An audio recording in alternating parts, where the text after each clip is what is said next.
Aprendo en Casa, un programa del Ministerio de Educación.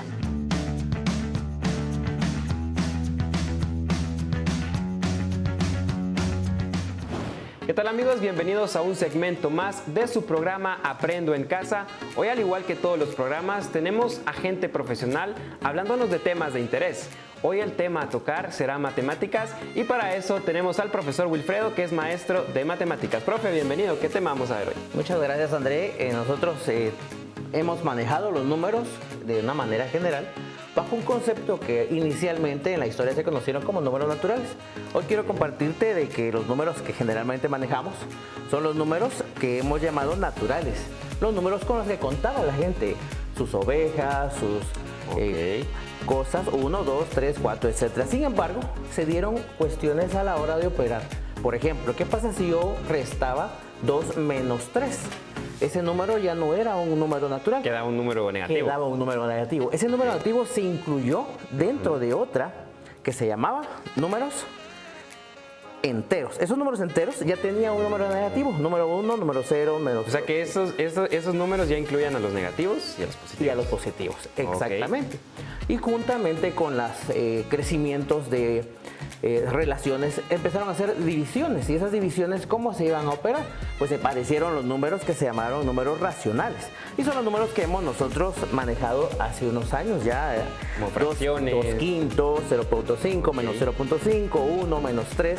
Esos números que son racionales también tuvieron un problema para números que no tenían valores muy exactos. Por ejemplo, este número que nosotros vamos a ver por acá, el número pi, que es un 3.1416. Esta raíz de 3, que se usa mucho, que es 1.73, a esos números se le llamaron irracionales. Pues viene la historia a tomar todos estos números y a todo esto se le llamaron números reales. O sea, todos los que te hemos dicho están adentro de los reales. Todos van incluidos dentro de los reales. Exactamente. Okay. Estos números reales son los que nosotros manejamos en una recta numérica. Esa recta numérica que ya podemos ver de 0 a positivos, de 0 a negativos, en esa recta numérica. Pero hay un número más que se encontró dentro de la historia y que ha servido mucho para el análisis de circuitos eléctricos, para movimientos de gases. Es muy dinámica y ese número le llamaron número imaginario. Ese número imaginario ya no está en la recta horizontal que nosotros vemos, sino ya aparece en otro lado. Y esto es lo que nosotros vamos a ver hoy, que se llama números complejos. Los números complejos vamos a tener en cuenta que son los números reales, si me ayudas, ¿sí? Que son los números reales más los números imaginarios. Esos números reales más números imaginarios es lo que nosotros llamamos como números complejos.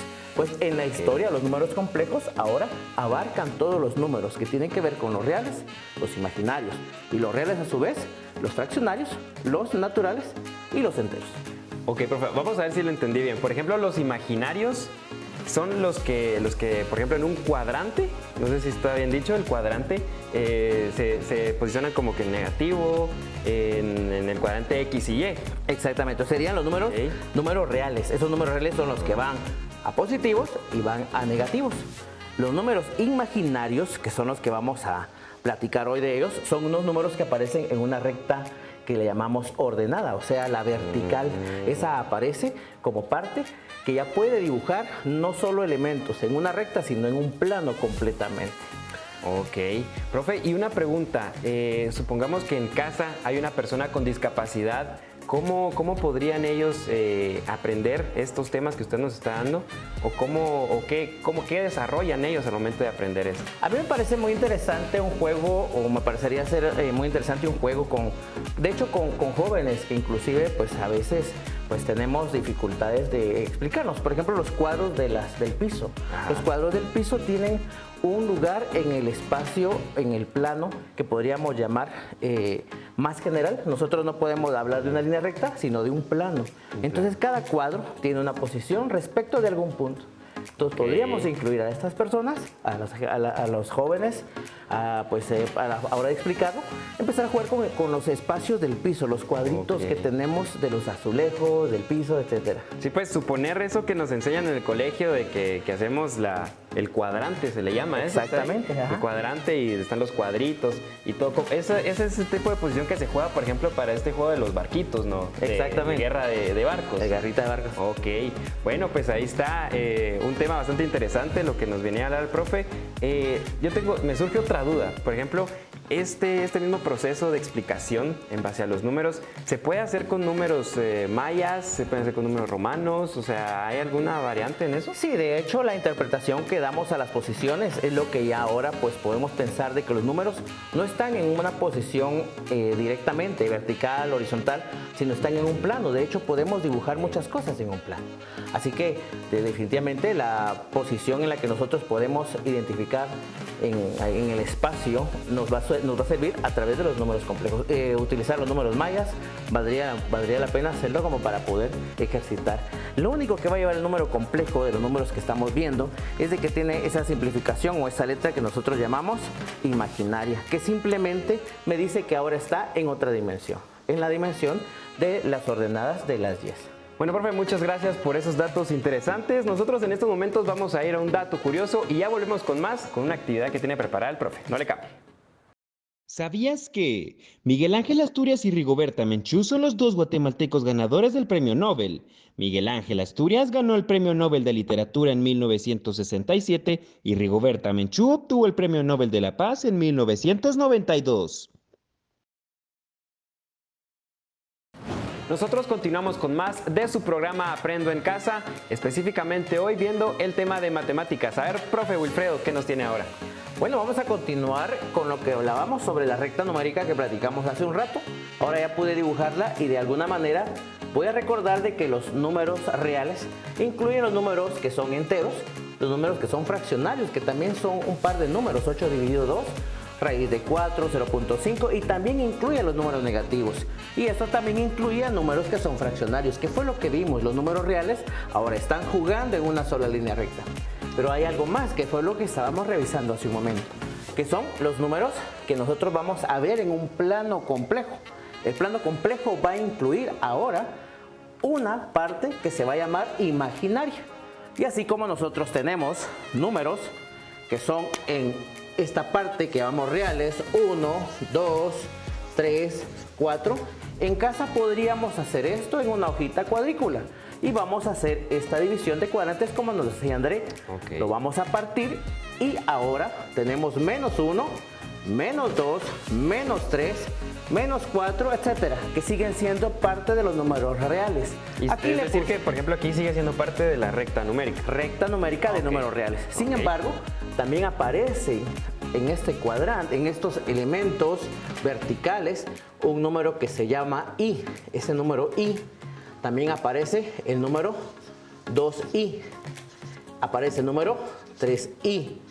Estos números, que también son números que están compuestos por números reales, están acompañados de una letra i que ahora se llama imaginaria. Y resulta que solo se movió 90 grados.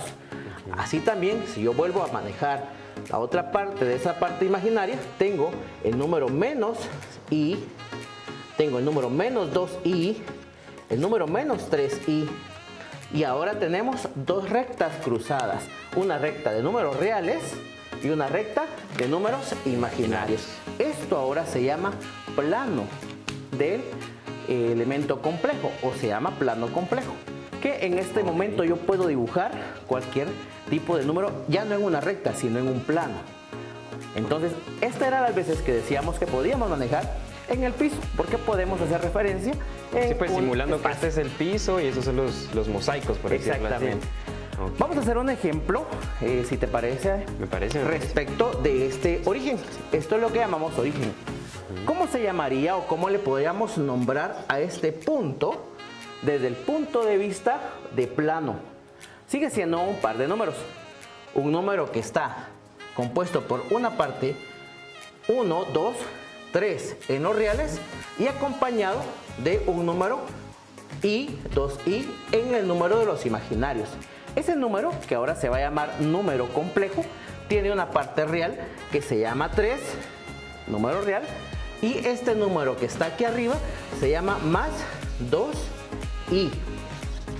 Ese número compuesto por 3 en la parte real y en la parte 2i se llama 3 más 2i.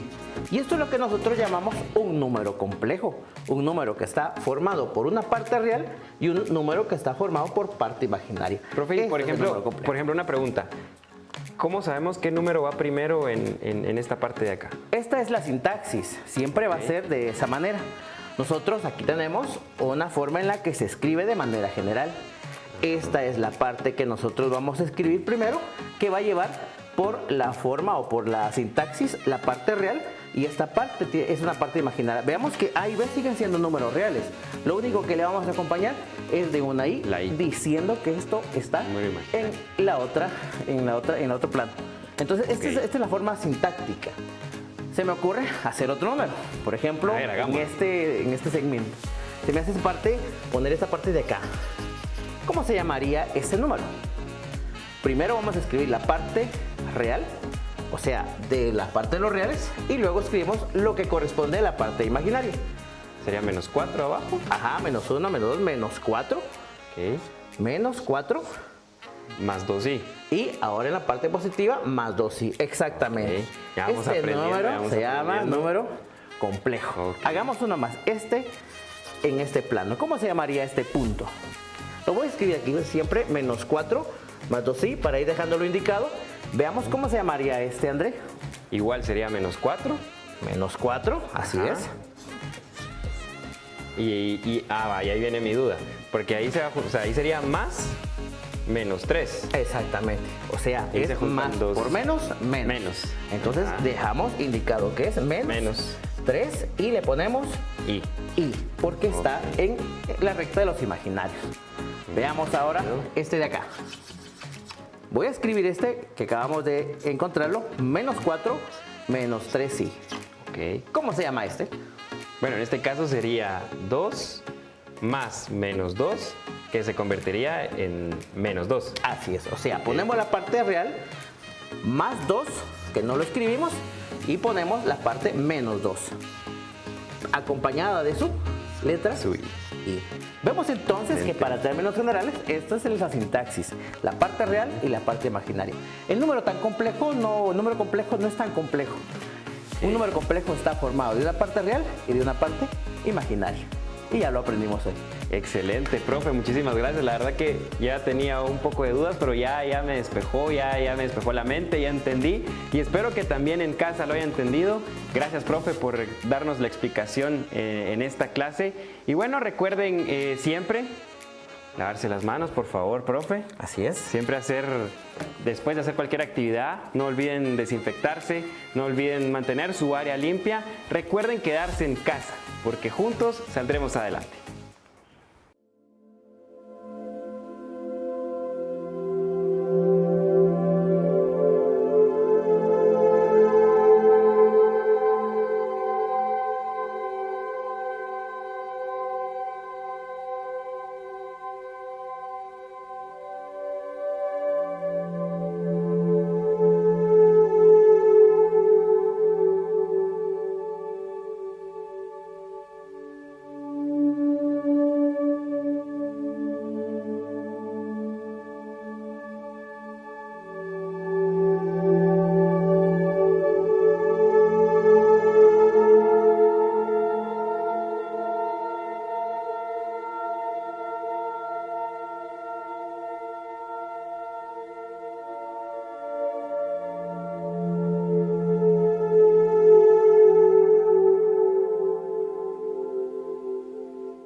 Bueno amigos, nosotros continuamos con más de su programa Aprendo en Casa y hoy, como lo hemos hecho a lo largo de todos los días, tenemos profesionales hablándonos de temas interesantes, pero de una manera más divertida, por decirlo así, no tan tediosa, no tan aburrida, así que no se preocupen que no tienen que ir a traer cuaderno ni lápiz, vamos a aprender jugando. Hoy tenemos con nosotros a Patricia, ella es maestra de comunicación y lenguaje. Patricia, bienvenida. ¿Qué tema vamos a tocar el día de hoy? Hola André, ¿cómo está? Pues el tema de hoy es la comunicación, espero que les guste. También vamos a tocar algunos temas de los elementos de la comunicación y también las clases de comunicación que hay. Ok, muchas gracias, Patricia. Hablábamos detrás de cámaras de que pues, hay distintas maneras de aprender y de poder tener una buena comunicación en casa. En estos momentos, pues por el hecho de la cuarentena y de todo esto que tenemos que estar encerrados en casa, pues debemos de darle un buen uso a nuestro tiempo. ¿Qué recomendaciones nos da o cómo podríamos tratar de mejorar la comunicación? Pues el consejo que yo les doy a todos allá en casa es que si ustedes quieren tener una aventura, pues practiquen su lectura. Eso les va a ayudar mucho en la comunicación. Una aventura, ¿ok? ¿Y algún juego que traiga usted para que en casa pues podamos aprender jugando? Por supuesto, André, hoy vamos a crear una historia. Usted Ok. va a decir una palabra, luego yo digo una palabra continuando la historia y así hasta que nos confundamos. ¿Estamos de acuerdo? ¿Y el que pierde qué pasa? El que pierda, pues yo le voy a hacer una pregunta. Ay, hijo de la gran... Y igual de comunicación y lenguaje. Si yo pierdo, usted me hace una pregunta a mí. Ah, bueno, está bien, pues vamos. ¿Va a empezar usted entonces? Voy a iniciar yo entonces la historia. Ok, démosle pues. Había Había una vez una señorita. Había una vez una señorita que... Había una vez una señorita que lee. Había una vez una señorita que le gustaba. Había una vez una señorita que le gustaba leer. Había una vez una señorita que le gustaba leer cuando... Había una vez una señorita que le gustaba leer cuando de repente... Había una vez una señorita que le gustaba leer cuando de repente... Había una vez una señorita que le gustaba leer cuando de repente escuchó... Había una vez una señorita que les gustaba leer cuando... ¡Ay, no! Ya perdí. Por eso tenemos a profesionales, porque usted es Muy bien, profesional André. en comunicación y lenguaje. ¿Sabías que? Vamos a ver un ¿sabías qué, André? A ver. ¿Usted sabe cómo se llaman los adornos que le ponemos a las letras? Por ejemplo, la tilde, el punto, el palito a la ñ, que no se llama palito, se llama vírgula. O ¿Como la virgulilla. diéresis? Como la diéresis Ok. también. Esos son adornos. ¿Cómo se llama ese conjunto de adornos? Ay, no sé, la verdad no sé, pero por eso la traemos a usted para que nos diga cómo se llaman esos ¿Será elementos. que sabemos allá en casita? Bueno, se los voy a decir. Se llaman firuletes. Firuletes. La palabra firulete, según la RAE, la Real Academia Española, quiere decir adorno. Entonces, son los adornos que le ponemos a las letras. Ok, entonces podemos decir que pues estos elementos incluyen, como lo decimos, mal dicho, ¿verdad? Porque el palito de la ñ, por ejemplo, que está Palito. mal dicho. ¿Cómo se llama? Se llama firulete. No, sí, es un adorno. Bueno, es pero- parte del conjunto de elementos que son firuletes. Pero en sí, ¿cómo se llama entonces el palito de la ñ? Se llama vírgula o virgulilla. Ah, ok, ahí está. Esos son elementos que estamos aprendiendo ahí también. ¿Y qué pasa en este caso? Supongamos que en casa hay una persona con discapacidad. ¿Cómo podemos trabajar esa comunicación en casa? Con la ayuda de un familiar, tienen que practicar esa comunicación a través de señas o a través de imágenes o dibujos para practicar muy bien su comunicación. Ok, perfecto. Pues bueno, esos fueron los temas que traía hoy Patricia, una experta en comunicación y lenguaje, así que ya saben cómo poder poner en práctica la comunicación en casa, ¿verdad? Esta actividad, porque la podemos realizar, por ejemplo, el juego que hicimos lo podemos hacer no solo de 2 personas, sino que si Varias, le queremos en incrementar familia y lo ponerle podemos más practicar. dificultad, Exacto. podemos 3, 4, 5 personas, eso no hay problema. No hay problema, y es un juego en casa que practicamos mucho la comunicación. Dentro de la comunicación existen elementos, ¿sabía, André? Ujú. ¿Sabía usted eso? No, cuénteme, quiero Pues saber. vamos a hablar un poquito de los elementos de comunicación. Ok. Dentro de los elementos de comunicación siempre va a haber un punto A y un punto B o varios puntos B. El punto A siempre va a ser el emisor, que es el que envía o emite el mensaje. El punto B va a ser el que recibe el mensaje. ¿Quién será el emisor acá, en este diálogo? En este diálogo usted es el emisor, yo soy el receptor. Muy bien. Usted es el A, yo soy el B. ¿Sí Muy está bien, muy bien. Ok. Y digamos, los televidentes, ¿qué serán? Serían el punto B, ¿Qué son entonces? receptores. Son receptores, muy bien. Y nosotros A nosotros por ser emisores. Somos emisores, muy Ay, bien. híjole. Dentro de los elementos también está el mensaje. ¿Qué es el mensaje? Lo que queremos dar a entender. André, ¿qué temas estamos tratando hoy? Bueno, hoy estamos hablando de comunicación y lenguaje. Para Muy ser bien. específico, las firuletas.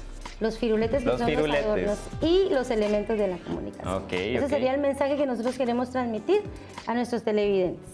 También dentro de los elementos tenemos el contexto. ¿Qué es el contexto? Es la situación o lugar en donde se desarrolla la comunicación.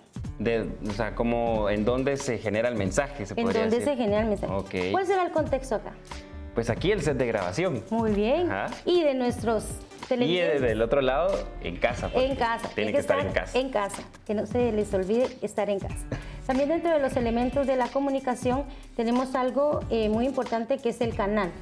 El canal es el medio por el cual se transmite el mensaje. En este caso, ¿cuál es el canal para los Por la televidentes? televisión. La televisión. ¿Y nuestro canal, André? Es el lenguaje. La voz. La voz. Muy bien. Lenguaje oral. Y por último tenemos, dentro de la comunicación hay interruptores, hay algo que siempre corta nuestra comunicación, que nos llama la atención. Usted está hablando conmigo, pero pasa una mosquita, usted se distrae. Eso Puede es ser un una interruptor. distracción. Una distracción, es un interruptor. El ruido también forma parte de la comunicación. O por ejemplo, suena su celular, o por ejemplo, mamá me llama porque yo tengo que hacer algo en la casa. Sí, pues ya es interrupción. Se interrumpe. Pero hay que hacerle caso, porque si Hay que no... hacerle caso a cae. mamita. Muy bien. Bueno, entonces esos serían los elementos que hablamos de la comunicación que son muy importantes. En este caso nosotros estamos siendo los emisores, transmitiéndoles un mensaje a los receptores en este contexto y sin ninguna interrupción. Gracias a menos que no Dios. nos hable nuestra mamá. Gracias a Dios, aquí no tenemos interrupción. Bueno, Patricia, ya para finalizar, ¿alguna recomendación que quisiera darle a todas esas personas que nos ven desde casa? Por supuesto, que practiquemos mucho la comunicación, la buena comunicación y que sigamos las indicaciones del gobierno. Quédate en casa y lávate las manos. Sí, y nosotros pues vamos a usar gel antibacterial para mantener una constante higiene con nosotros y tratemos de siempre limpiar todo lo que usemos, en donde el espacio donde estemos. Recuerden quedarse en casa y no olviden que juntos saldremos adelante. ¿Cuál es el país más pequeño del mundo? ¿San Marino? ¿El Vaticano? ¿Mónaco? Con menos de 1 kilómetro cuadrado y alrededor de 800 habitantes, el Vaticano es el país más pequeño del mundo.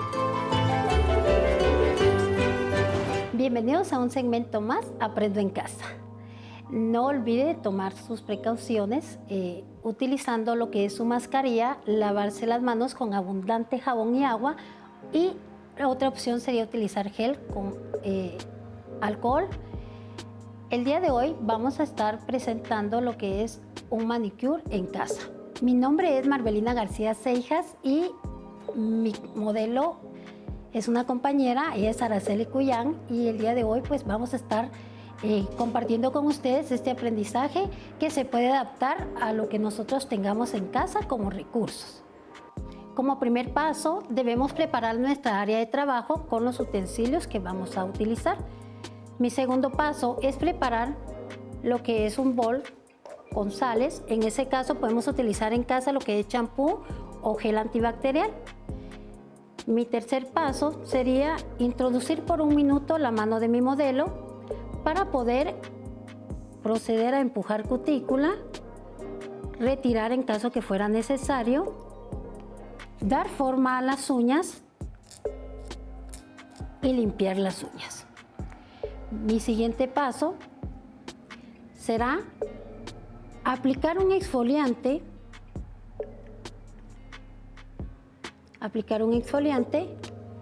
en forma circular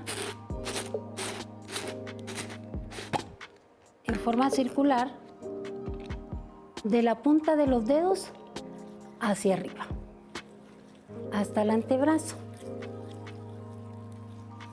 en forma circular hacia el antebrazo. Mi paso número 6 es retirar con abundante agua. En este caso voy a utilizar, en esto le llamamos quesitos, que me permiten retirar el exfoliante.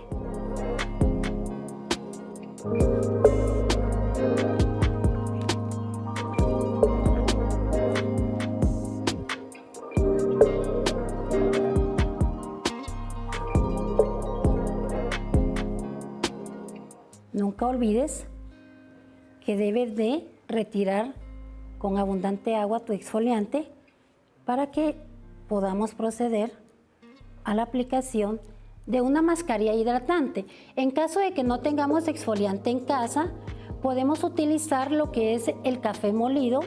Podemos utilizar 2 cucharadas de café molido, podemos utilizar 2 cucharadas de azúcar en una crema humectante que ustedes tengan, y si tuviera aceite de oliva, pues puede agregarle aceite de oliva para poder crear su exfoliante y poder utilizarlo. Después de haber retirado el exfoliante, me voy con mi séptimo paso, que sería aplicación de mascarilla para humectar. Esta la voy a dejar por un lapso de 15 a 20 minutos en ambas manos.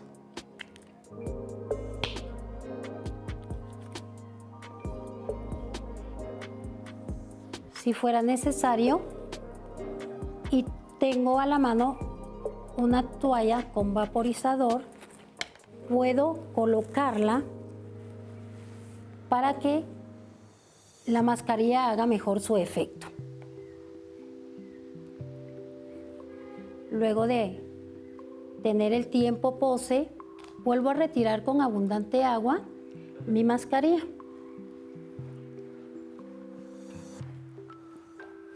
No olvides que no debes de salir de casa. Es importante lavarse las manos con abundante agua y jabón. También es importante que utilicemos un gel antibacterial a base de agua.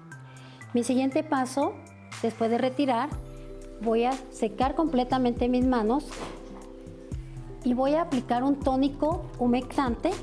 Si en casa no tenemos, podemos utilizar una infusión de flores, podemos utilizar también una de eucalipto, y luego procedo a mi área de masajes. Coloco una crema humectante realizando una serie de masajes. En este caso coloco mi muñeca de esta forma y voy a trabajar con mi índice y mi pulgar en el centro del índice de mi dedo. Mi siguiente masaje será formar un corazón y llevarlo hacia la muñeca. Mi siguiente masaje, eso se hace de 5 a 6 veces la repetición. Luego voy a hacer un giratorio de muñeca de derecha a izquierda y de izquierda a derecha, jalando hacia la punta de los dedos. Lo voy a trabajar en ambas manos. Voy a trabajar lo que es acá, en forma de corazón hacia la muñeca,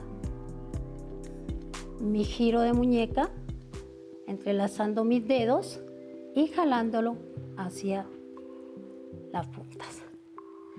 Después de eso voy a trabajar lo que es circulación de la sangre, que son pequeños pellizcones que se trabajan en ambas manos, siempre repitiendo de 5 a 6 veces cada masaje. Luego palmaditas para la circulación de la sangre y estimular la humectación de los productos que hemos aplicado en nuestras manos. Por último, voy a terminar sacando la energía de mi modelo, de esta manera. Es aconsejable que podamos, después de eso, aplicar un pinta uñas, puede ser un pinta uñas normal o un pinta uñas semipermanente, para finalizar un manicure que puede practicar usted en casa con las herramientas y los utensilios que usted tenga. Puede adaptarlo con cosas naturales. Recordemos también que también las personas con discapacidad también lo pueden practicar en casa.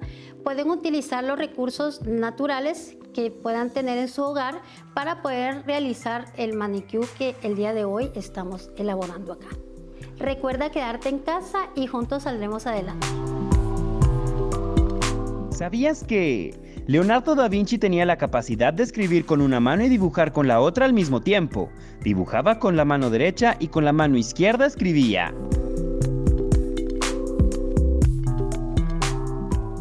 Bueno amigos, y nosotros continuamos con más de su programa Aprendo en Casa. Hoy, al igual que los demás días, pues tenemos a profesionales hablándonos de temas interesantes. Hoy estaremos hablando del apoyo psicosocial y para eso tenemos a la psicóloga Elsie Marroquín. Bienvenida. Hola, ¿cómo estás? Mi nombre es Elsie Marroquín, soy psicóloga educativa y terapista de lenguaje. Pertenezco al Departamento de Educación Especial del Ministerio de Educación. Soy docente inclusiva en una escuela, en la Escuela Rómulo Gallegos de la Zona 5 y es un placer estar aquí contigo. Muchas gracias, Elsie. Para empezar a hablar sobre el tema, ¿qué es apoyo psicosocial? Ok, me parece. Creo que en las circunstancias en las que estamos, el apoyo psicosocial es una parte muy importante para poder apoyar desde donde estamos a todas nuestras familias guatemaltecas que están en casa para poder mantener una claridad mental y una estabilidad emocional para que podamos subsistir y subllevar todas estas situaciones que nos están entrando a un sistema de calamidad, ¿verdad? Es importante poder apoyar desde un punto de vista emocional a las familias para que ellas se mantengan estables ahora que están dentro de casa en esta cuarentena. Y Elsie, en este caso, por ejemplo, usted lo mencionaba, estamos en cuarentena, nos toca estar encerrados en casa. ¿Cómo podemos mantener una estabilidad emocional estando en casa, en familia? Yo creo que la parte más importante es mantener una comunicación estable dentro del hogar. Una situación muy importante es poder tener la facilidad de poder comunicarnos con nuestras familias. Recordemos que la comunicación no solamente es hablar, sino que tiene que tener un fundamento muy especial para poder comunicarnos. Una de las partes más importantes es saber qué vamos a decir, el poder transmitir nuestras ideas, porque no solamente es de hablar, sino transmitir ideas, pensamientos y sentimientos.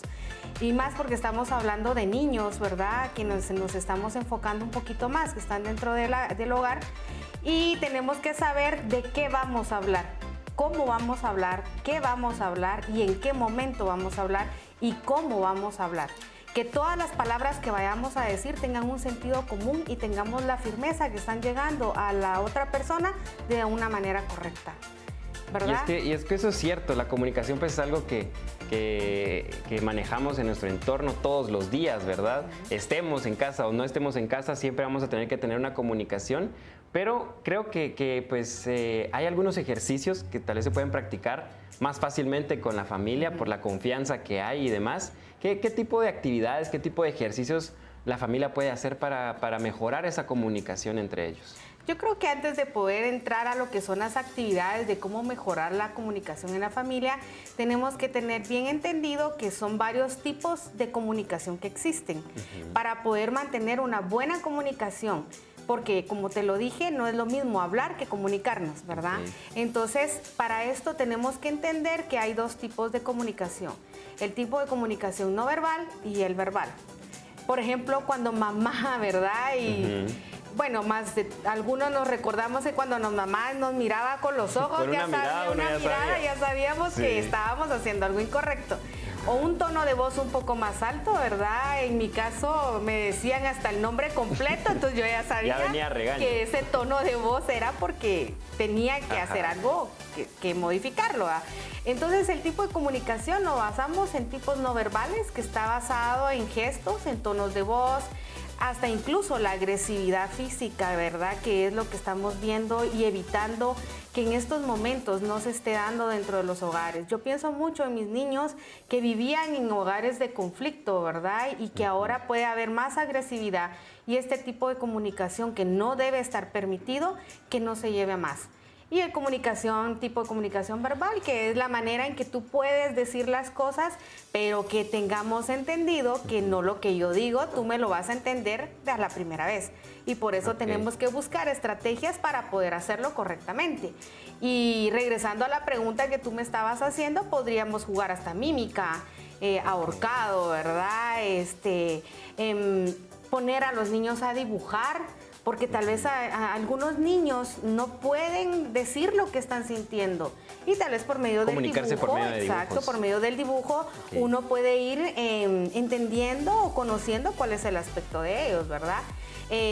Pues en el caso de nuestros niños con necesidades, ¿verdad? Niños que no tienen problemas visuales, pues por medio del tacto se comunican más, ¿verdad? El tipo de braille es una manera de comunicarse, el lenguaje de señas, nuestros niños con trastornos de neurodesarrollo por medio de pictogramas, anticipar las situaciones, y con nuestros niños que están en casa sin ningún problema, ninguna necesidad, pues mantener el contacto visual, ¿verdad? Y darle su tiempo justo para poder comunicarnos, perdón. Es decir, o sea, no hay problema si en casa pues hay una persona con discapacidad, de igual manera se puede trabajar la comunicación. Sí. Ya usted mencionaba varias formas de podernos comunicar.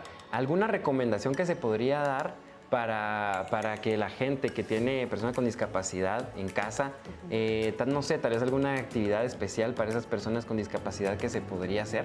Recuerda que son diferentes tipos de discapacidad y entonces tendría que ser algo muy amplio para poder ayudar a los padres a comunicarse. Yo creo que la parte más importante es que el padre conozca a su hijo, que conozca cuáles son las habilidades que él tiene y qué sentidos pudo haber desarrollado, los más importantes, para poder comunicarse a través de ellos. En el caso podría ser por medio de dibujos, ¿verdad? Como te decía, los niños que tienen problemas visuales por medio del tacto, de acuerdo, sonidos, de alguna discapacidad auditiva, pues por medio del lenguaje de señas, ¿sí? Pero creo que lo más importante es que el padre identifique cuáles son las habilidades de sus hijos y por medio de esto vaya desarrollando un tipo de comunicación. Yo creo que el mejor terapeuta y el mejor maestro es el padre, porque es quien conoce más a su hijo desde el punto de vista desde que nació y ya puede ir mejorando esa comunicación con ellos.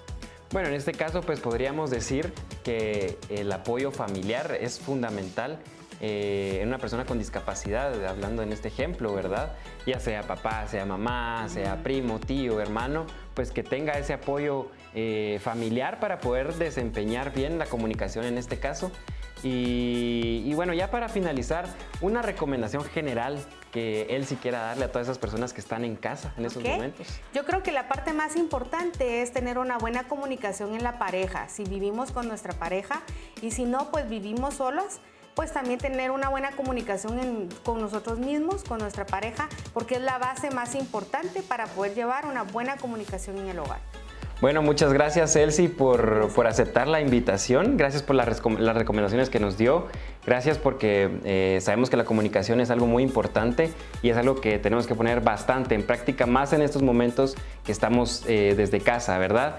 Recordemos también, una de las recomendaciones es mantenernos lo más limpios posible. Recordemos lavarnos las manos constantemente, limpiemos el área donde estamos y pues en este momento nosotros no estamos usando mascarilla, pero tenemos el metro de distancia respectivo para mantener la higiene en donde sea que vayamos. Recuerde quedarse en casa y no olvide que juntos saldremos adelante. Aprendo en casa.